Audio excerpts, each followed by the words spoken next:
Hi all, and welcome to a new video of the Data Structures and Algorithms course. Today we will talk about linked lists.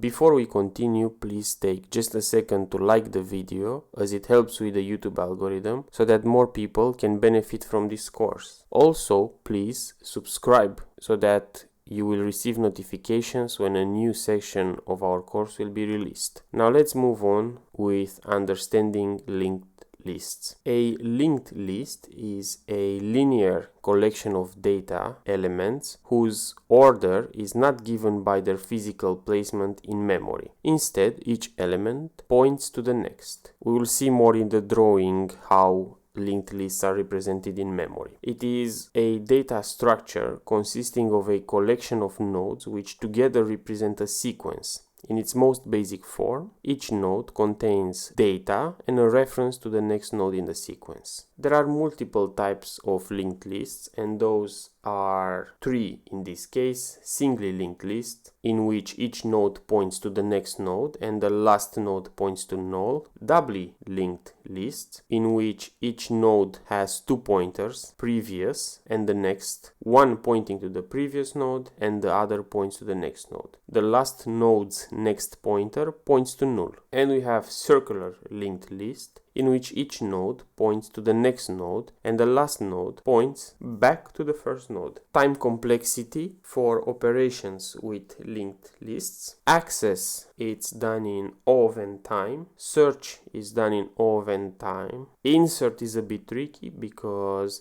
if you insert in the beginning or at the end of the linked list, then it's done in O of 1 time. When you insert at the end of the linked list, it's done in O of 1 only if you have a pointer or a reference to the tail of the linked list. Otherwise, it takes O of n time. And to insert anywhere inside the linked list, it takes O of I, where I is the number of nodes we have to go through to reach the index where we want to insert our value. We will see that in the drawing when we will understand a bit better how this works in memory. Linked list allows for efficient insertion or removal of elements from any position in the sequence during iteration. A drawback is that access time is linear, so it is best used when you have a lot of inserts or removals, but not a lot of reading of data. So now that we have an introduction for linked lists, we understand a bit how they work and what they are supposed to be, we go to the drawing part of the video, in which I will show you how they are represented in memory and why those operations take certain amount of time. So I will see you there. Welcome to the conceptual overview of the linked list data structure.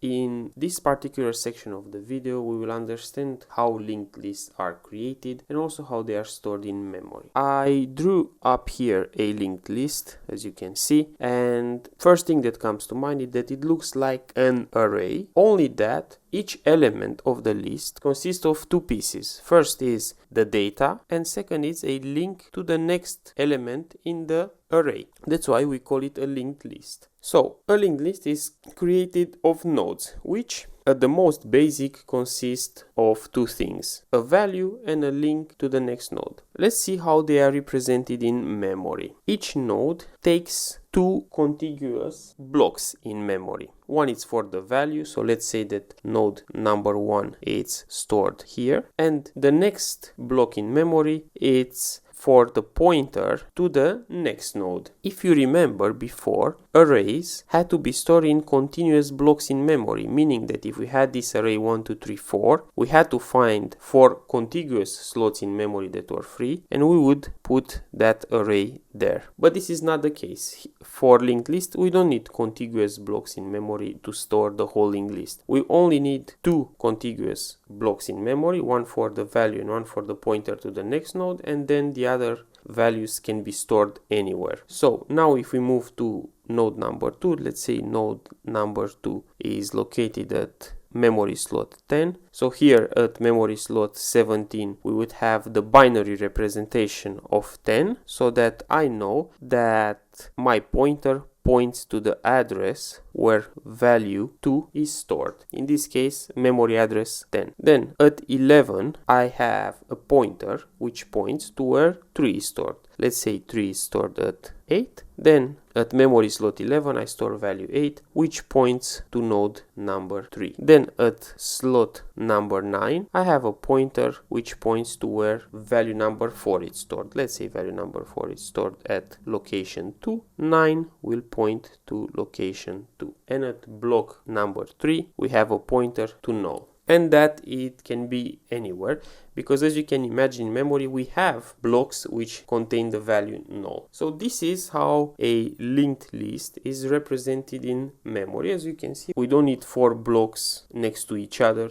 to store our linked list. Because of this, access of an element in a linked list is O of n and not O of 1. Why was it easy to access elements in an array and it was taking only O of 1? Well, let's say that our array had values 1, 2, 3 and they were located in memory slot 12, 13 and 14. It was easy to directly access value number 2 because we knew where the first element of the array is stored, and we could calculate immediately the position of all the other values because we knew that they are one after the other. In case of linked list, we always keep the head value, so here this would be the list head, so we know that list head is 1, but we cannot calculate the position where 3 or 4 are stored because the elements of linked list are not stored one after the other. So in order to reach element number 3, we would have to go through 2 and then from 2 we go to 3, because then we know where the location of 3 is, but only after we reached 2 first, and it's the same for 4. Thus, access, it's done in O of n time. It's the same for search, also O of n. Obviously, for insert, this is a bit tricky. We say that normally it takes O of 1 time to insert an element in the list, but that is mostly applicable for when we insert at the beginning of the list, because we have the reference to the head, so we know exactly where we can store our new value. It can also take O of 1, as we saw in the presentation, in case we keep a reference to the tail, which is of course node number 4. Then we can also insert an element in O of 1 time anywhere else in the list. Let's say we want to insert value number 5 at position 2, so at that moment we would have to go and iterate until we reach node number 2. We then change the reference of node number 2 pointing to node number 5, and 5 will point to node number 3. In this case, the operation takes O of I, where I is the location where we want to add a new node. In this case, it would be 2. That's why we say generically it can take also O of n. And for removal of a node, is the same, O of 1.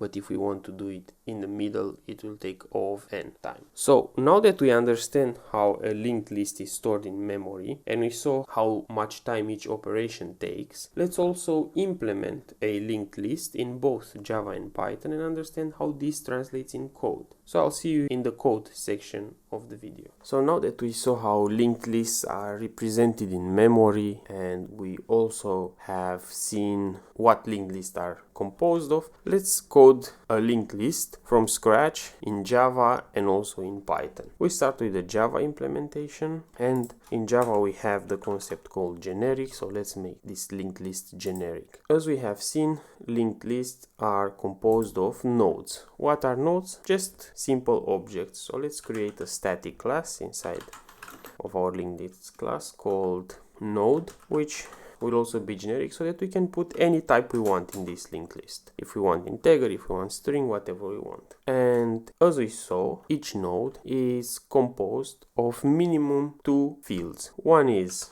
data, which in our case will be of type t, and a pointer to the next node. So this will be another node of type t next. We can create a constructor here which will take the data, and we also want to override the toString method so that when we apply to string to a node, it will return the string value of the data. So say return data to string. Of course, this is just a simplified implementation of the toString method. You can work with it and make it more complex if you want or need. Now that we have a node, our linked list will have a property called size, and obviously we have to keep a reference to the head. We can also keep a reference to the tail if we decide to, but for this implementation we will just keep a reference to the head of the list. Let's also create another utility method which is printing a list, so that we can test from time to time each operation that we will implement. So implement the print method, and for that we need to have a reference to a node current, which will take the initial value of head. As long as current is not null, we traverse through the list and print the data of the current. So what we will do, we will do system.out.print current data to string, and we will also add a space after each node. And we also want to update current to current.next. And this is how we traverse a list and print the element in the list. So the first operation is traversal, and that will help us with printing the nodes in our list. The next operation I want to code is to add at the end of the list and add at the beginning of the list. So let's have a method called add first of an element of type generic t, and to add first, the first thing we need to do is to check if the list is empty. To not repeat code, let's create another utility method which checks if the list is empty. So for that I will need to create a method which returns the size of the list, and this will return of course our field size, and I will create a boolean method isEmpty which returns true or false based on the size. If size is 0, it returns true. If size is greater than 0, it will return false. So now to add first in the list, we check if the list is empty. Then head will be a new node because we have nothing in the list, so we just can create a new node of element, and that's it. Otherwise, if we have elements in the list, we create a node, new node, which will be just as we saw here, and we put the reference of the next for the new node to the head, and now the head is the new node. So this is how we add to the beginning of the list. And of course, let's not forget to update the size. So now if I want to test this add first method, we will create a linked list, my list, linked list of, let's say, integer, my list, which will be a new linked list. And now I'm gonna say my list add first, and we will add, let's say, 3, and we do the same for 2 and for 1, so that we have 1, 2, 3 in our list. And here I'm gonna print my list, and I'm gonna say my list.print. And if I run the code, I will get 1, 2, 3 because we add all the time at the beginning. Now let's create a new method which adds at the end of the list. This one I'll call it add last of another element of type t, and just as we saw, I'm gonna copy paste the whole code from the previous add first, and we have to change a few things. Now if the list is empty, then it means that I can call add first of element. That's easy. Now if the list is not empty, what I need to do is to create a node of type t which will be current and will take the value of the head, and I'm gonna say while current.next is not null, meaning as long as the next node is not null, I'm gonna update current to current.next. This is traversing the list until I reach the last element. Now when I reach the last element, I create a new node based on the value that it was passed to the function, and what I'm gonna say is current.next, current is the last node, and I'm gonna put the reference of the next. Instead of pointing to null, it will point to my new node, and that is it. And of course we have to increment the size, shouldn't forget that. So now if we're gonna go and test this, I'm gonna say here my list add last number 4, let's say. We will print the list, and also let's print the size of the list. So I'm gonna say here my list of size, and here I'm gonna add my list list.size. Let's run this code, and we see that we added element number 4 at the end of the list, and size has been updated as well. Now it's time to add an element anywhere in the list based on the given index. So I'm gonna give here an index of type int and an element t. Now the first two conditions that we have to remember are if, and I'm just gonna copy paste them so that we don't have to always write unnecessary amount of code, and if index is larger than the size of the list, of course we will print an error. Otherwise, if index is 0, it means that I can add at the beginning of the list and I can return. So these are the base cases, and now I can start iterating through the list until I reach the position where I want to add. So I'm gonna have an iterator which will take value 0. I'm gonna have a node current which will be initialized with the head of the list. Now I have to iterate as long as iterator is less than index. I don't have to worry about the current being null because I created a condition at the beginning of the method where index has to be less than the size of the list. Now as long as iterator is less than index minus 1, I'm gonna traverse the list by saying current equals current.next, and I'm gonna increment the iterator. Now we have to create a new node because we reached the position where we want to add this node. So I'm gonna create a new node which will be my new node, and I also need a reference to the next node. We have to imagine that this node will come between two nodes, so we have to change the reference of the node before the current node to point to my new node, and the next node that my new node will point to will be the old next. So I need this reference to the next node. So I will have here next node equals current.next. We have seen how this is done in the drawing, and now I'm gonna say current.next is new node and new node.next is next node, and we have to remember to of course increase the size. We made a small spelling mistake, so we're gonna fix it. So now we will change add last to have value 5, and now let's say I want to add value 4 in between 3 and 5. So I'm gonna say my list add at index 3 value 4. Let's go ahead and run this function. So now we see that 4 was added in between 3 and 5, and the size of the list has been updated as well to 5. So now we have two more methods to look at, and first one will be peak, which will be taking the value of a node at a certain index. We return an optional of type generic t, and I'm gonna take the index of the element I want to retrieve. And once again I will deal with the base cases. First one is if the list is empty. In that case I'm gonna mention that my list is empty and I'm gonna return an optional of empty. Otherwise, if index is larger than size minus 1, then I'm gonna say that index is greater than the list size, and I'm gonna return empty. Now next thing we need to do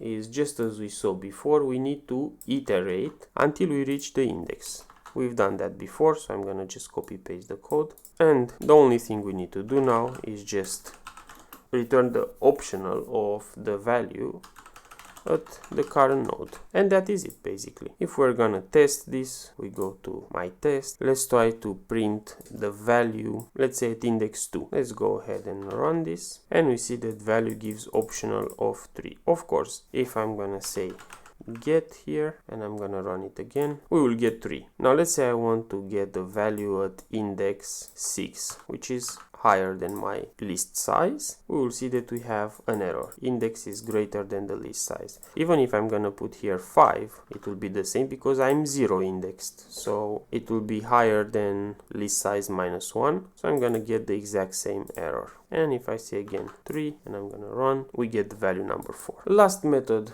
of my linked list implementation is delete. So here I'm gonna say public void delete at a given index. Once again, I'm gonna deal with the base cases where if the list is empty or if the index is greater than size minus 1, I'm gonna throw some errors. And here we have two cases. One is if index is 0, that means that I have to delete the head of the list. And in this case, I'm gonna get a node current. Actually, in any case, I need a node current which will be initialized to the head of the list. I'm gonna put the new head to be at current.next. I'm gonna decrease the size and I'm gonna return. Now, in case the index is not 0, so I'm not dealing with the head of the list. Once again, I'm gonna iterate through the list just like we've seen before. I'm copy pasting the code. So now that I reach the node that I want to delete, I'm gonna get a node t, which is to delete, and that is current.next, because I just reached the node before the node I want to delete. And now in order to delete my node, I just have to say current.next equals to delete.next. So basically I just change the reference from the previous node to the next node, excluding the current node.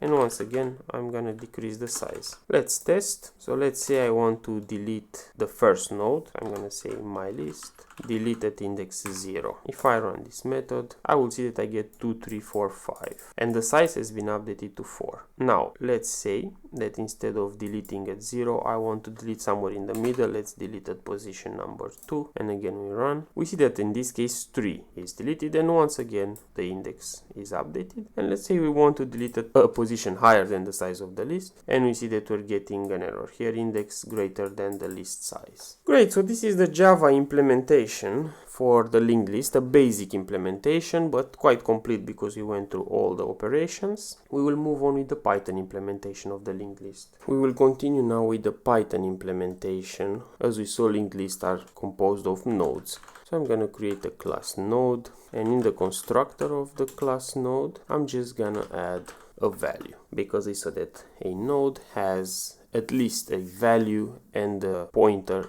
to the next node. So I'm gonna say here self.value is the value and self.next will be none. Now let's create our class linked list, and here I'm gonna have a constructor as well, and I'm gonna have a reference to the head, which for now it's none, and I'm gonna have a size property which will be initialized to 0. Let's create a method size which will return the size of my linked list. Let's also create a method called isEmpty to check if my list is empty, and it will return true if size is 0, otherwise it will return false. And I also want to add another utility method called print, which will print my list. And for that we need to traverse the list. So this will be the first operation we do on a list, and that is traversal. For that we will take a node current, initialize it to head,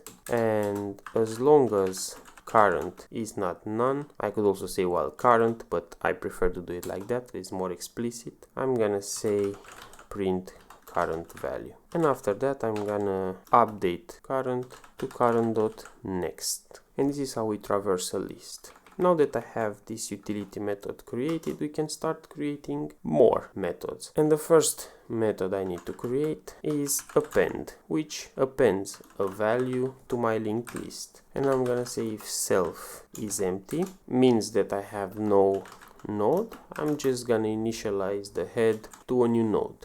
And also, of course, we need to increment the size, and we'll return. Now, in case the list is not empty, I'm gonna take a node current, which will be initialized with the head of the list, and I'm gonna say while current.next is not none, current will be current.next. And now all I have to do is set the reference of the next value of current to the node value. Why? Because I reached the end of the list, and now I add my node at the end of the list. And I'm gonna say self size, I'm gonna add 1 to the size. So now let's test append method. So I'm gonna copy paste this first part here for the test, which is if name is main, then I initialize my linked list, and let's try to append values 1 and 3. I'm gonna copy paste that as well, and now let's print the list and see how it goes. So now we can run, and we see 1 and 3. Now let's add at the beginning of the list.